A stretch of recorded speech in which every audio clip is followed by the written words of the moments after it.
Every period in history has their own lexicon, their own language. And the reason why I like to use period language in my books is because it brings that time period. It's another way to bring that time period to the reader. And I think it's fascinating, the language of the Regency. For example, people used to call somebody who was ugly an ape leader, and that meant a woman who was so ugly that she was an ape leader. And they'd even say an ape leader in hell, meaning you were the ugliest of the women going to hell.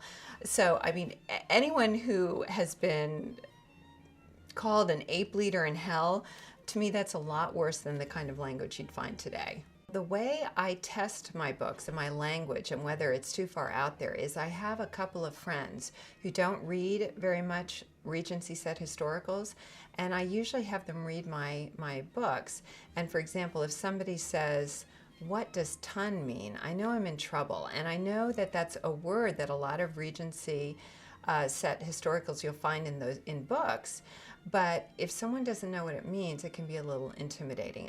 Sometimes I'll use it, and I do use ton, but there are other words that might stop someone cold, and that's not the purpose of having a language. The way you transport a reader into the time period is not only the language, but it's also the construction of the sentences and the paragraphs. For example, if you take a period piece that many people have read, such as Pride and Prejudice, you'll notice that the way that Jane Austen constructs her sentences and her chapters and her speech patterns, it's what we call voice.